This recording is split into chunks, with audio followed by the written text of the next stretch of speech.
Welcome to everyone. कैसे हो? I hope सब अच्छे होंगे। लास्ट फ्यू लेक्चर्स में अबाउट प्लेन मिरर आप लोगों ने स्टडी किया है।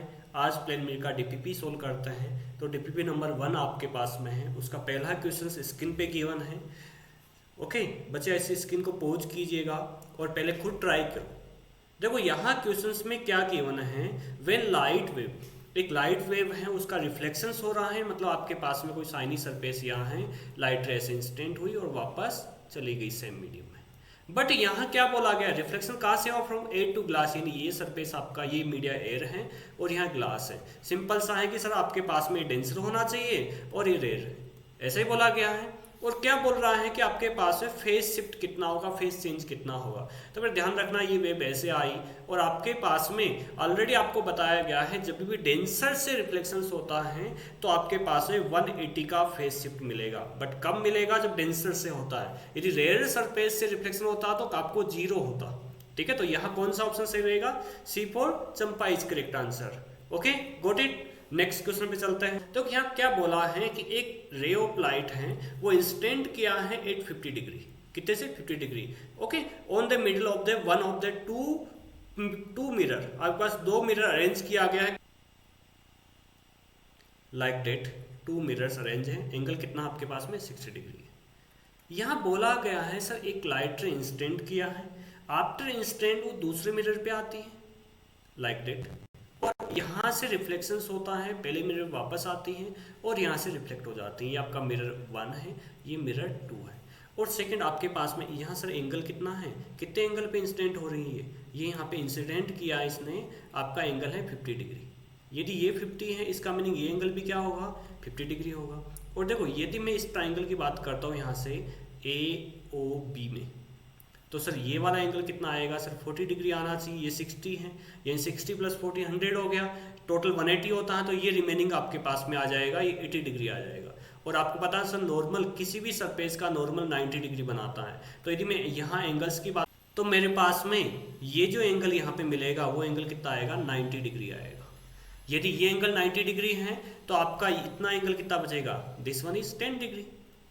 यदि 10 डिग्री इंसिडेंट हुआ तो ये रिफ्लेक्टेड एंगल भी कितना आएगा? 10 डिग्री आएगा। अब बात करो इस वाले, इस ट्राइंगल में, यहाँ से और यहाँ पर, और यहाँ भी एक नॉर्मल ड्रॉ कर लीजिएगा। देखो मान लो ये एंगल थीटा में लेता हूँ और थीटा ये होगा, तो आपका रिमेनिंग ये वाला एंगल कितना हो जाएगा? सर 90 माइनस थीटा होना चाहिए। और इस ट्राइंगल, यहाँ पे इसको नाम दो सी। आप ट्राइंगल की बात करो ए बी सी के, तो ए जो बी वाला कंप्लीट ये एंगल है, ये 20 डिग्री है। ओके, 10 10 20 है।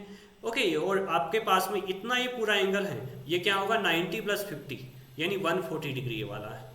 तो आपके पास में ट्राइंगल का टोटल एडिशंस क्या होगा? 140 प्लस 20, और ये क्या होगा? 90 माइनस थीटा, और कंप्लीट सम क्या होना चाहिए? 180 डिग्री होना चाहिए। आगे समझ में? तो थीटा आप यहाँ से फाइंड कर सकते हो। 140 प्लस 20 आपका कितना? 160 हो जाएगा। सही है। और आपके पास में ये 90 माइनस थीटा, ये 90 माइनस थीटा का वैल्यू कितना आया आपके पास? 90 माइनस थीटा सर आपके पास में 20 आ गया। तो थीटा कितना आ जाएगा? 70 डिग्री। सही, यानी यहाँ से जो रिफ्लेक्टेड होगी वापस, ये इंस्टेंट हुई थी, यहाँ गई थी, फिर वापस इधर आई और यहाँ पहले मिरर से वापस रिफ्लेक्ट हो गई है। ठीक है, तो आपको क्या बोला गया है? Making an angle with incident. Incident से कितना एंगल वो बना रही हैं, आपके पास में जो इंसिडेंट हुई थी उससे कितना बना रही? आपके पास में थीटा डिग्री से वापस, देखो यहाँ से कितना बनाई है, आपके पास कौन सा आंसर होगा? 70 डिग्री। आ गया समझ में? ये वापस रिफ्लेक्ट हो कितने डिग्री पे? 70 डिग्री पे। नेक्स्ट क्वेश्चन पे चलते हैं। स्टूडेंट्स आपके पास में क्वेश्चन नंबर 3 बहुत ही इंपॉर्टेंट क्वेश्चन हैं, ऑलरेडी एग्जाम में पूछा भी गया है, जेई में पूछा गया क्वेश्चंस हैं। और देखो बहुत अच्छा क्वेश्चंस क्या बोला है यहाँ पर कि एक मिरर गिवन है जो आपका डी, इसकी विड्थ गिवन है, एक पॉइंट यहाँ पे सोर्स है, क्या है? बी वाला आपको एक सोर्स गिवन है। एक ऑब्जर्वर यहाँ इस ए वाला, ए ऑब्जर्वर है, इस लाइन के अलोंग जा रहा है मिरर के पैरेलल आपको। और डिस्टेंस देखो, ये डिस्टेंस कितनी 2l है, ये डिस्टेंस कितनी l है। यहाँ बोला गया है कि आपके पास में ग्रेटेस्ट डिस्टेंस क्या होगी जिसमें ऑब्जर्वर आपकी इस इमेज को ऑब्जर्व कर रहा है या दिख रही है उसको। सिंपल सा मीनिंग देख लो, तो कोई भी इमेज आपको दिखती है, ये आपका मिरर है, इसमें इमेज कब तक दिखेगी? सर मान लो यहाँ ऑब्जेक्ट है, ऐसे इंसिडेंट किया, ऐसे चली जाएगी। Got it. तो ये इसका फील्ड ऑफ व्यू होता है। इस फील्ड ऑफ व्यू में आपको इमेज दिखती है, डी डिस्टेंस आपके पास में है जिसमें इमेज आपकी दिखती है। ऑब्जेक्ट यहाँ रखा है, ऐसे इंस्टेंट हुई, रिफ्लेक्ट हुई, तो ये इसको बोलते हैं फील्ड ऑफ व्यू। बस मुझे कुछ भी नहीं करना, यहाँ पे इस मिरर का फील्ड ऑफ व्यू फाइंड करना है इस ऑब्जेक्ट के लिए कि आपके पास में इसका फील्ड ऑफ व्यू कितना आता है। यदि आप फील्ड ऑफ व्यू इसका फाइंड कर लेते हो तो वही सेम आपका आंसर हो जाएगा। और फील्ड ऑफ व्यू आपके पास में क्या, देखो यहाँ से रे आएगी, इंस्टेंट कराओ इसको यहाँ पर मिरर के बॉटम एंड पर, ऐसे आपको टॉप एंड पे इंस्टेंट करवाना है। यहाँ से रिफ्लेक्ट भी होगी, रिफ्लेक्ट होकर ऐसे जाएगी। समझ आ रहा? यहाँ पे देखो आपके पास में ये मिड पॉइंट हो गया, इसको मैं नेमिंग कर देता हूँ, बी आपके पास नेम है, ठीक है। इसको यहाँ पे ए बी कर दीजिएगा और इसको सी कर लो और यहाँ पे डी आ जाएगा ये, गॉट इट, और ये ई एफ हो जाएगा। अब देखो यदि मैं यहाँ से नॉर्मल ड्रॉ करता हूँ तो आपके पास में ऐसे डायरेक्टली परपेंडिकुलर इसके यहाँ पे टच करता है, ठीक है, जिसको मैं जी बोल रहा हूँ। ऐसे यहाँ पे नॉर्मल ड्रॉ करो, जिसको आई बोल सकता है। समझ आया? ठीक है, ये यहाँ इंटरसेक्शंस हो रहा है, इसको के बोल दो, इसको एल बोल दीजिएगा, सही। डी ये वाला पॉइंट है। अब यहाँ पे थोड़ा सा ब्रेन आप यूज करो तो पता लग रहा है कि सर जी आई का जो वैल्यू है वो डी के बराबर ही है, ए बी आपके पास में वही जी आई है। अब बस मेरा फील्ड ऑफ व्यू तो कितना हो गया सर, मेरे इमेज दिखेगी इस एप तक दिखेगी, यानी मुझे कुछ भी नहीं करना, मेरे को ई एफ का वैल्यू यहाँ से फाइंड करना है। यदि आपको ई एफ मिल जाता है तो आपका आंसर आ गया। और आपको देखो ई एफ को क्या मैं ऐसा लिख सकता हूँ, ई एफ मेरे पास में क्या हो जाएगा, ई एफ आपका E G plus G I plus I F. आपको ऑलरेडी जी आई का वैल्यू पता है, डी है सर, यहाँ पे ई जी और आई एफ का वैल्यू फाइंड कर लो। तो बेटा यहाँ सिमेट्री से इस ट्राइंगल में एक चीज मैं बोल सकता हूँ क्या, कि आपका सर ई जी है ना, ई जी मेरा ट्वाइस ऑफ सी के है, ठीक है, ई जी आपका ट्वाइस ऑफ सी के।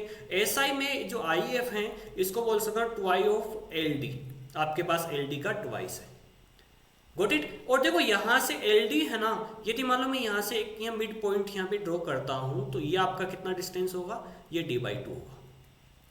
तो यहाँ जो के एल है ना, के सॉरी ये बी एल और बी के, क्या ये दोनों डी बाई टू के बराबर है? और यहाँ सिमेट्री से पता लग रहा है कि सर जो बी के है, बी के मेरा सी के होगा, सही है। और यहाँ पे आपके पास में जो बी एल है वही मेरा एल डी होगा। और आपको पता सर इन दोनों का वैल्यू क्या है, डी बाई टू है। इसका मीनिंग क्या हुआ कि आपके पास में ई जी और आई एफ कितना हो जाएगा, twice of D by two, this one is D. तो आपके पास ये भी डी आ गया, ये भी डी आ गया, तो टोटल आपका जो फील्ड ऑफ व्यू आएगा वो कितना हो जाएगा, 3D आ जाएगा। टोटल फील्ड ऑफ व्यू कितना आ गया, 3D आ गया। तो 3D में आपको इमेज दिखेगी, यानी यहाँ से उसने ऐप से स्टार्ट किया और ई तक, यहाँ तक उसको इमेज दिखेगी, यानी वो इधर यहाँ पर इमेज नहीं दिखेगी, यहाँ नहीं दिखेगी, यहाँ अपने ऐप से दिखना स्टार्ट हो जाएगी और कहाँ तक, ई तक। और ई से ऐप के बीच का डिस्टेंस कितना हो, 3D। D for Dolly is correct answer. Okay, देखो नेक्स्ट क्वेश्चन, क्वेश्चन नंबर 4। बेटे प्लेन मिरर में same question so many time, not only NTSE NEET JEE में पूछा गया ऑलरेडी क्वेश्चन से, बहुत इंपॉर्टेंट है। अब इसमें क्या बोला गया है, दो पैरेलल मिरर रखे गए हैं, इंस्टेंट रे हैं, और आपके पास में कितने डिग्री से, 30 डिग्री से इंस्टेंट किया है। और देखो यहाँ इंस्टेंट करेगी, ऐसे रिफ्लेक्ट हो गई, यहाँ पर बोला गया कितने बार, हाउ मेनी टाइम रिफ्लेक्शंस के बाद में यहाँ से निकल जाएगी। तो कुछ भी नहीं करना, आपको सिंपली इतना सोचना, सर एक बार रिफ्लेक्शंस के लिए से कितना चलना पड़ेगा। सर यहाँ से चली और यहाँ तक दूसरा रिफ्लेक्शंस आ गया, इससे पहले कितना चलना पड़ रहा, मान लो इतना चलना पड़ रहा है, इसको मैं स्मॉल डी ले लेता हूँ, तो क्या ये भी स्मॉल डी होगा? सर डेफिनेटली स्मॉल डी होना चाहिए। दूसरा देखो आपके पास में, मान लो ये जो हाइट आपके पास गिवन है 0.2, मैं इसको एच बोल रहा हूँ, एच इक्वल टू 0.2 मीटर, ठीक है। ये डी आ गया, क्या ये 30 डिग्री है तो ये भी आपका क्या आएगा, सेम 30 डिग्री आएगा। सर एक ट्राइंगल यहाँ से बन रहा है, इस तरह से एक ट्राइंगल आपके पास में डिजाइन हो गया, जिसमें ये कितना है सर, डी है, ये एच है, जिसका वैल्यू आपको 0.2 मीटर गिवन है, एंगल आपके पास में गिवन है 30 डिग्री। आ गया समझ में? सही है। तो देखो यहाँ से इस जगह से आप टेन थीटा यहाँ से फाइंड कर सकते हो, यानी टेन 30 क्या हो जाएगा, परपेंडिकुलर अपॉन बेस। परपेंडिकुलर क्या आएगा, डी आएगा, बेस एच आएगा, डी का वैल्यू फाइंड करना, एच आपको 0.2 पता है, तो डी कितना आ जाएगा सर 0.2 और 10 30 डायरेक्टली रख सकता हूँ, साइन 30 अपन कोस 30, यानी 1/√3 आ जाएगा, यानी आपके पास स्मॉल डी क्या आ गया, 0.2/√3। अब देखो सर एक बार रिफ्लेक्शंस के लिए डी चलना पड़ा, तो आपके पास मान लो पूरी लेंथ आपके पास में एल लेंथ है, और एल लेंथ में आपके पास में सो मेनी एन रिफ्लेक्शंस हो रहा है, तो क्या मैं बोल सकता हूँ एक रिफ्लेक्शंस में आपको डी चलना पड़ रहा है, तो एन रिफ्लेक्शन में कितना चलना पड़ेगा, एल चलना पड़ेगा। तो देखो यहाँ से एन इक्वल टू क्या आ जाएगा, एल अपॉन डी आ जाएगा। बोल सकते हैं एल का वैल्यू क्या है, 2√3 है, और डी का वैल्यू क्या 0.2/√3 है। इस √3 को ऊपर मल्टीप्लाई कर लो तो आपके पास क्या आ गया 2√3 इंटू √3 अपॉन 0.2। तो देखो 2/0.2 और √3 कितना 3 आ जाएगा। तो आपके पास में देखो ये डेसिमल यहाँ से रिमूव करो ऊपर आएगा, तो इसे क्या बोल सकते हैं 10 × 3 30, यानी सर 30 टाइम 30 टाइम रिफ्लेक्शंस के बाद में वो यहाँ से बाहर निकल जाएगी।